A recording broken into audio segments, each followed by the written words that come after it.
Dear student, good morning all of you. आज हम solution chapter में बहुत इंपॉर्टेंट टॉपिक पढ़ाने जा रहे हैं। टॉपिक का नाम है एक्टिविटी एंड एक्टिविटी कोफिशिएंट, सक्रियता और सक्रियता गुणांक। आपने सक्रियता पद के बारे में खूब सुना होगा, लेकिन ज्यादातर स्टूडेंटों के कंसेप्ट क्लियर नहीं है।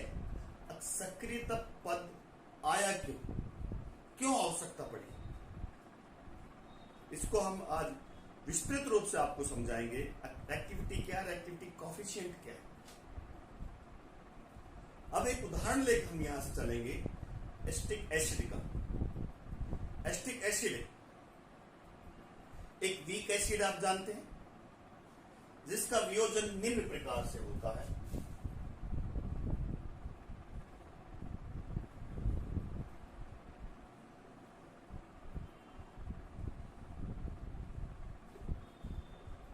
HIN।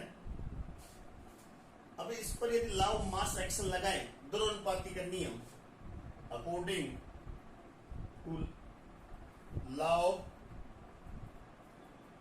mass action, then सम्मिश्रण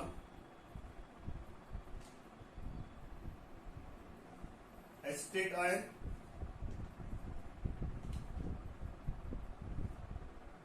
HIN और एसिटिक एसिड लिख सकते हैं। ये हमने जो बड़े कोष्टक में दर्शाया है, ये इन स्पीशीज, रासायनिक स्पीशीज जो एसिटेट आयन HIN ये है, इनके सक्रिय द्रव्यमान के रूप में लिखा गया है, एक्टिव मास के रूप में लिखा गया है। हम जानते हैं एक्टिव मास मोलर कंसंट्रेशन के समानुपाती होते हैं, मोलर सांद्रता के समानुपाती होते हैं। तो हम इस समीकरण को निम्न प्रकार में लिख सकते हैं, CH3 COO CHIN और CH3 COO लिख सकते हैं। ये मोलर कंसंट्रेशन के रूप में समीकरण 1। क्लियर। इसमें जो साम्य स्थिरांक के का मान यहाँ किस रूप में, एक्टिव मास के रूप में, यहाँ मोलर सांद्रता के रूप में। आपने ओस्वाल्ड डाइल्यूशन लॉ भी पढ़ा होगा। ओस्वाल्ड डाइल्यूशन लॉ के अनुसार उन्हें ऐसे लिखते हैं, माना एसिटिक अम्ल का वियोजन, डिसोसिएशन निम्न प्रकार है। CH3 COO, सेम वही बात लिखेंगे, CH3 COO आयन और HIN। ठीक है। ओस्वाल्ड डाइल्यूशन लॉ के अनुसार प्रारंभ में इसकी सांद्रता 1 मोल 0 0, साम्य अवस्था पर C1 minus alpha, C alpha और C अल्फा। अल्फा वियोजन की मात्रा है, डिग्री ऑफ डिसोसिएशन। तो हम इसको वापस लिखेंगे तो C alpha upon C1 minus alpha, समीकरण नंबर 2। क्लियर लिख सकते हैं। अब साम्य स्थिरांक समीकरण 1 का और साम्य स्थिरांक समीकरण 2 पर ध्यान दीजिए। इससे भी साम्य स्थिरांक ज्ञात कर सकते हैं, इससे भी ज्ञात कर सकते हैं। जब हमें ये ओस्वाल्ड डाइल्यूशन लॉ का जो साम्य स्थिरांक के साम्य स्थिरांक अर्थात एक स्थिरांक कांस्टेंट इसका मान कांस्टेंट आना चाहिए सभी सांद्रताओं पर। सांद्रताओं पर के का मान निर्भर नहीं होना चाहिए, परंतु हमने देखा गया इलेक्ट्रोलाइट की सांद्रता बढ़ाने पर के का मान बढ़ जाता है, अर्थात के मान में परिवर्तन हो जाता है, वो स्थिर नहीं रहता है। इसके लिए हमने एस्टिक उदाहरण के लिए ये आपके सामने कुछ डेटा रखे हैं, टेबल रखिए, आप इस पर ध्यान दीजिए कि पहली कॉलम सांद्रता के लिए सांद्रता बढ़ रही है, दूसरा मोलर चालकता है, ये अल्फा का मान ज्ञात करना है ओस्वाल्ड डायल्यूशन के लॉ के अनुसार। अनंत तनुता पर मोलर चालकता और ये किसी तनुता विशेष पर मोलर चालकता, इससे हम अल्फा का मान ज्ञात कर लेंगे। उस अल्फा का मान हम इसमें रखकर हम के का मान ज्ञात करते हैं सभी सांद्रताओं, इस सांद्रता पर, इस सांद्रता पर, ये सारे करते हैं तो देखते हैं के का मान जैसे जैसे सांद्रता बढ़ती जाती है के का मान स्थिर नहीं आता है। लास्ट कॉलम में देख लीजिए, कांस्टेंट नहीं आता। क्यों नहीं आता? जबकि के का मान तो जो स्थिरांक है तो स्थिर आना चाहिए। इसको अब हम समझाएंगे। इस पर ध्यान दीजिए। जब हमने यहां जो पद काम में लिए थे, एक्टिव मास काम में लिया था, सक्रिय द्रव्यमान के रूप में काम लिए थे लॉ ऑफ मास एक्शन के अनुसार, और हमें यह भी पता है सक्रिय द्रव्यमान सांद्रता के मोलर सांद्रता की समानुपाती होता है, तब हमने इसको ये लिख दिया। अब इसका कारण जो के का मान कांस्टेंट नहीं आता, तो इसको समझाने के लिए हम आपको ये बताना चाहते हैं, जब कोई विद्युत अपघटन का वियोजन होता है, डिसोसिएशन होता है, तो उस विद्युत अपघटन में जो आयन्स है उनके मध्य क्या होगा? इंट्रायनिक इंटरेक्शन होगा, इंट्रायनिक पारस्परिक क्रिया हो। दूसरी क्रिया आयन डाइपोल इंटरेक्शन भी होगा, दोनों इंटरेक्शन होंगे। आयन आयन इंटरेक्शन, चाहे वो यदि ऋण आयन है तो प्रतिकर्षण होगा, एक धन आयन है एक ऋण आयन है तो आकर्षण होगा। जैसे एस्टेट आयन में प्रतिकर्षण होगा, एक एस्टेट आयन H आयन में आकर्षण होगा।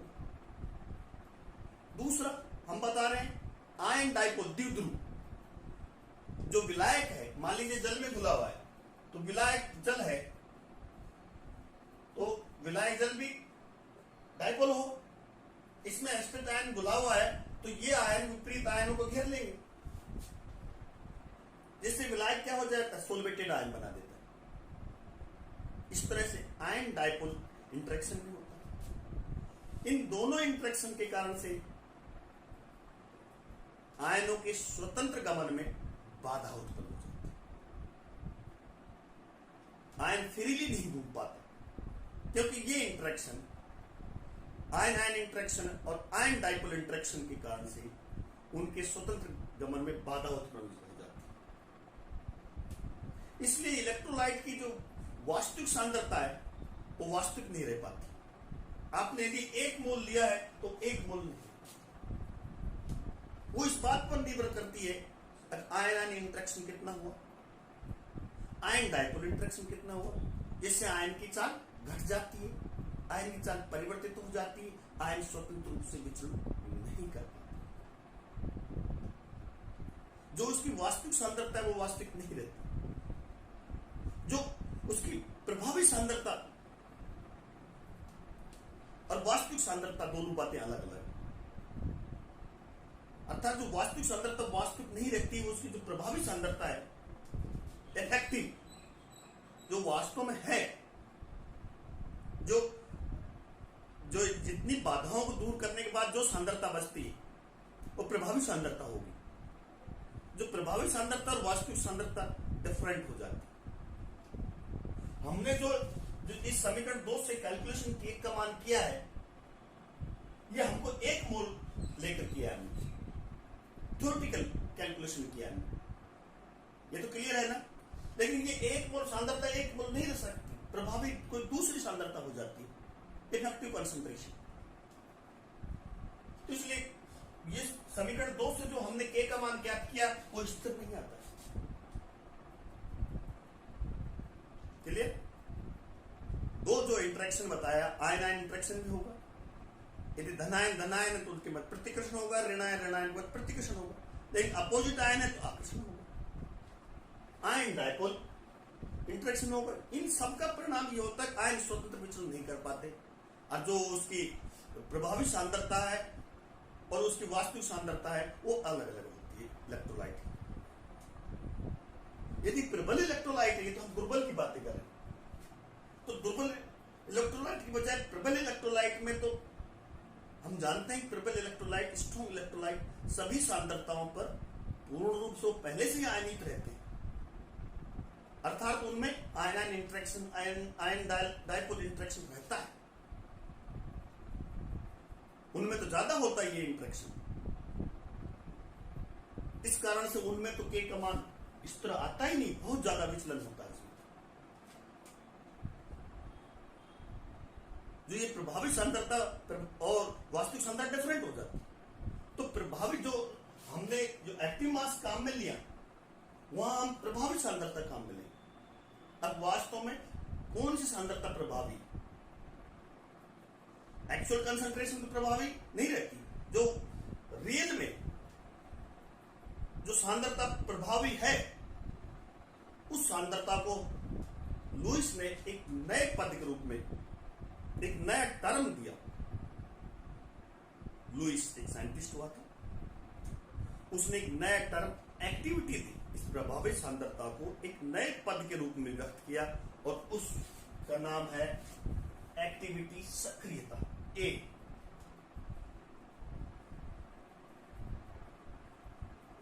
उन्होंने ए पद का नाम लिया, सक्रियता। जब हम जो ये जो एक्टिव मास है, एक्टिव मास के स्थान पर यदि हम सक्रियता पद काम में लें, तब इस समीकरण 2 का क्या, इस समीकरण 1 का क्या रूप हो जाएगा। ध्यान दीजिए, हम यहां जो एक्टिव मास है, सक्रिय मास है, मोलर सांद्रता है, इनमें यदि हम सक्रियता पद काम में लें, तब देखिए, तब समीकरण इसका रूप क्या हो जाएगा कि यहां में थर्मोडायनेमिक्स की बात करेंगे, उष्मा गति टर्म होगी, स्थिरांक है, active estate ion, estate ion की एक्टिविटी और एच आयन की एक्टिविटी और एस्टेट। समीकरण नंबर 3, ये के टी एच आर, ये उष्मागतिक स्थिरांक, थर्मोडायनेमिक के रूप में ये स्थिरांक। इस समीकरण 3 से आप दिख रहा है, इससे यदि हम के का मान ज्ञात करें, जहां एक्टिविटी पद काम में लिया गया है, तब के का मान कांस्टेंट आता है। जो इस जो ये टेबल दे रखी है, इसके लास्ट उसमें देखिए आप, के का मान लगभग कांस्टेंट आता है। सांद्रता बढ़ रही है लेकिन के का मान लगभग पूर्णतः स्थिर तो नहीं, लेकिन लगभग स्थिर आता है। जब हम एक्टिविटी पद काम में लें, ये एक्टिविटी पद टर्म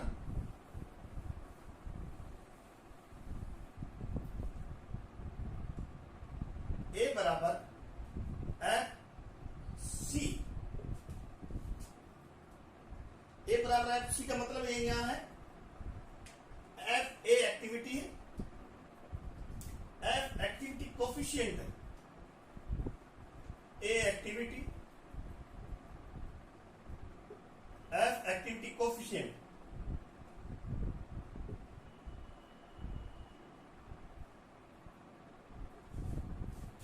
सक्रियता गुण हिंदी में कहते हैं। और सी मोलर कंसंट्रेशन,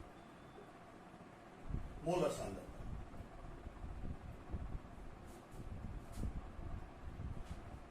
क्लियर? एक्टिविटी किसका गुणांक है? एक्टिविटी कोएफिशिएंट और मोलर सांद्रता गुणांक का रिजल्ट। यदि हम और आगे बढ़े, एक्टिविटी कोएफिशिएंट बराबर ए अपॉन सी, सक्रियता गुणांक एक्टिविटी कोएफिशिएंट इसका ratio is the ratio of the activity and molar concentration. सक्रियता गुणांक सक्रियता और मोलर सांद्रता का अनुपात है, रेशियो है।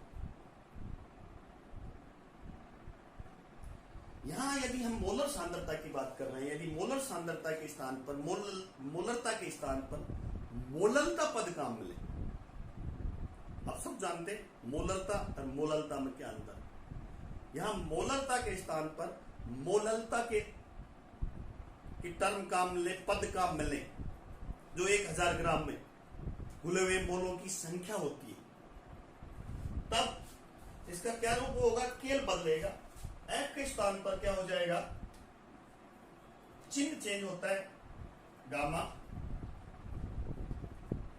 बराबर ए अपॉन सी के बराबर एन। जब हम मोललता टर्म के रूप में सांद्रता काम मिले। क्लियर? अब किसी आयन की एक्टिविटी की बात करें, ये तो पूरा इलेक्ट्रोलाइट की एक्टिविटी। किसी आयन की एक्टिविटी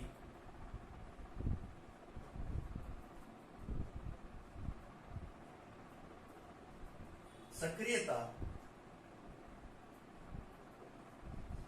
कैटायन लिख लीजिए इस तरह से। इसी प्रकार से एनायन लिख लीजिए।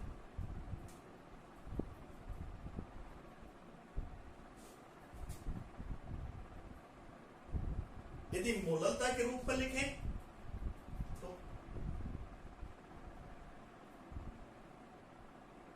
यहां गामा प्लस और N plus, gamma minus N minus. ये किसी आयनिक स्पीशीज की एक्टिविटी होगी, एक कैटायन की, एनायन की। यदि मोललता के रूप में करेंगे, कैटायन की, एनायन की। क्लियर? जब हम तनुकरण करते हैं, डाइल्यूशन करते हैं, तो विद्युत अपघटे के विलयन की क्या हो जाती है? डिसोसिएशन की मात्रा बढ़ जाती है, वियोजन की मात्रा बढ़ जाती, आयनों के मध्य इंट्रायनिक अट्रैक्शन फोर्स समाप्त हो जाता है, आयन स्वतंत्र हो जाते हैं, दूर दूर हो जाते हैं। तब जब इलेक्ट्रोलाइट की जो एक्टिविटी है वो मोलर सांद्रता के बराबर हो जाती है। कब? जब हम डाइल्यूशन करते जाते हैं तो वियोजन की मात्रा बढ़ती है, वियोजन की मात्रा बढ़ती है तो आयन स्वतंत्र हो जाते हैं, दूर दूर हो जाते हैं। तब एक्टिविटी और मोलर सांद्रता लगभग लगभग समान हो जाती है। उस समय यदि ये दोनों बराबर, तो उस समय एफ का मान क्या होगा? 1 के नजदीक पहुंच जाता है। यूनिट एफ लगभग लगभग 1 हो जाता है। इट मीन्स सॉल्यूशन आइडियल की तरफ बढ़ जाता है, विलयन आइडियल सॉल्यूशन के रूप में हो जाता है, आइडियल सॉल्यूशन बन जाता है। जब एफ बराबर लगभग 1 हो, अरे 1 हो, तो आइडियल सॉल्यूशन के लिए एफ बराबर क्या होता है? 1। जैसे जैसे डाइल्यूशन करते हैं तो आयन स्वतंत्र हो जाते हैं, फ्री हो जाते हैं, और उनकी जो इलेक्ट्रोलाइट की एक्टिविटी है वो मोलर कंसंट्रेशन के लगभग बराबर हो जाती है, तो एफ का मान 1 नजदीक हो जाता है, विद्युत अपघटे का विलयन आइडियल विलयन। क्लियर? लेकिन जैसे जैसे हम सांद्रता बढ़ाते हैं, कंसंट्रेशन बढ़ाते हैं, तो इंट्रायनिक अट्रैक्शन फोर्स उत्पन्न हो जाती है आयन आयनों के मध्य। आयन फ्री नहीं घूम पाते, और इलेक्ट्रोलाइट की जो एक्टिविटी है और उसकी मोलर कॉन्सेंट्रेशन में डिफरेंट हो जाता है, विभेद हो जाता है, काफी अंतर हो जाता है। तब स्थिति में F का मान क्या हो जाता है, एक से दूर चला जाता है, एक के नजदीक नहीं जाता, यहां एक से दूर चला जाता है। इट मीन्स इलेक्ट्रोलाइट विलयन नॉन आइडियल की तरफ बढ़ जाता है, आदर्श विलयन के नहीं, अनादर्श विलयन की ओर बढ़ जाता है। जैसे जैसे हम पुनः सुन लो, जैसे सांद्रता बढ़ाते हैं तो इंट्रानिक अट्रैक्शन फोर्स बढ़ जाता है, आयन स्वतंत्र नहीं घूमता। इलेक्ट्रोलाइट विलयन की जो एक्टिविटी और उसके मोलर सांद्रता में अंतर आ जाता है, F का मान एक से दूर चला जाता है, दूर होने लग जाता है, इसलिए विलयन आइडियल से नॉन आइडियल की तरफ बढ़ जाता है। हम बताते हैं आइडियल विलयन के लिए बराबर क्या होता है, लेकिन जैसे जैसे एक से दूर जाता है तो नॉन आइडियल सोल्यूशन बनता जाता है। तो क्लियर, ये आपने देखा एक्टिविटी क्या है बता चुके हैं, एक्टिविटी कोएफिशिएंट क्या है, एक्टिविटी पद क्यों काम में लिया गया है, ये हमने एक उदाहरण देकर आपको समझा। ये तो एक एसिटिक एसिड दुर्बल विद्युत अपघट्य, प्रबल विद्युत अपघट्य में तो के मान बहुत ज्यादा अंतर आता है, कांस्टेंट तो बिल्कुल ही नहीं आता।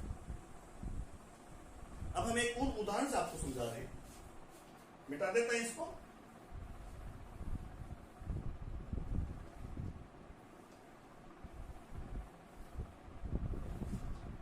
मान लीजिए कोई यूनी इलेक्ट्रोलाइट है, एक संयोजी इलेक्ट्रोलाइट है, यूनी एक संयोजी valency electrolyte A B, A ion B ion.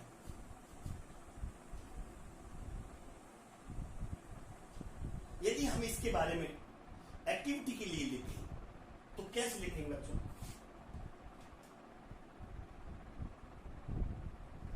पहले हम इसको लिख सकते हैं, इसकी एक्टिविटी पर इसकी, मैं पहले लिख देता हूं इसको।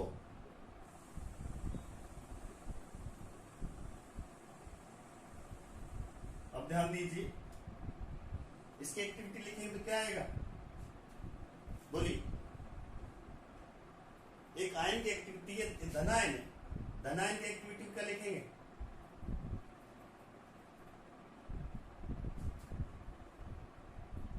एक्टिविटी इसके रूप में मैं पुनः, आप ध्यान दीजिए, इसको मैं पुनः एक बार और आपको वो रिपीट कर रहा हूं।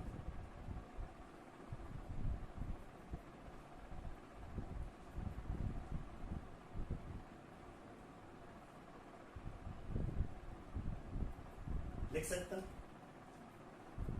ये आयन की एक्टिविटी किसके बराबर होगी, सी।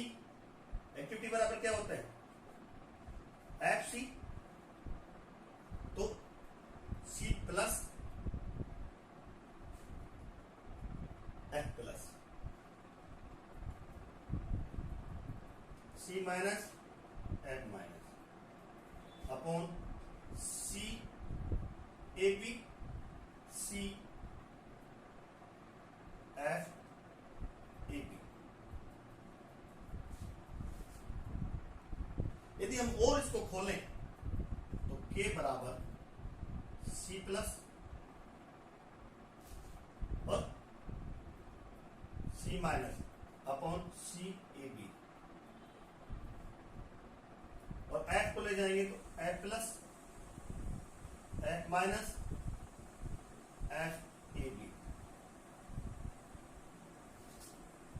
तो डाउट हो तो बता दीजिए। एक्टिविटी के लिए हम सी और एफ होता है, हम दो कट आयन के लिए, एन आयन के लिए, इलेक्ट्रोलाइट के लिए का, तो ये किसी एक संयोजी इलेक्ट्रोलाइट के लिए समीकरण है। इसमें कोई डाउट हो तो बता दीजिए आप। हमने बताया कि एक्टिविटी क्या है, एक्टिविटी कोएफिशिएंट क्या है, एक्टिविटी क्यों आवश्यकता पड़े, क्यों विचलन हो जाता है, उसकी वास्तविक सांद्रता और इसकी प्रभावी सांद्रता अलग अलग क्यों हो जाती है, उसकी वास्तविक सांद्रता वास्तविक क्यों नहीं रहती।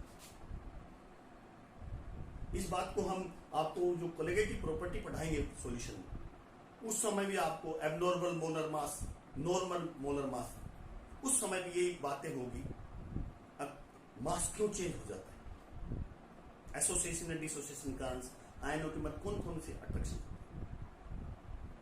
तो ये एक्टिविटी पर ये काम में लिया है कि भाई थ्योरेटिकल बातें अलग है लेकिन प्रैक्टिकल बातें अलग है। जो उसकी वास्तविक सांद्रता वो वास्तविक नहीं रह पाती, उसकी प्रभावी सांद्रता और वास्तविक सांद्रता अलग अलग हो जाती।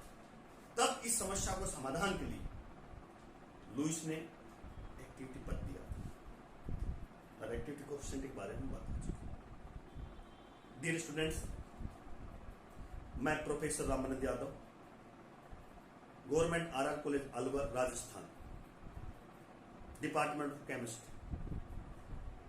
आप मेरे YouTube channel Studyship with Ramanand Yadav को शेयर कीजिए, लाइक कीजिए, सब्सक्राइब कीजिए। विस्तृत अध्ययन के लिए आप मोना प्रकाशन अलवर की बुक्स पढ़िए, आपके सारे कंसेप्ट दूर हो जाएंगे, क्लियर हो जाएंगे, साफ। केमिस्ट्री बहुत ईजी है, घबराने कोई बात नहीं है। मुस्कुराइए, हंसिए।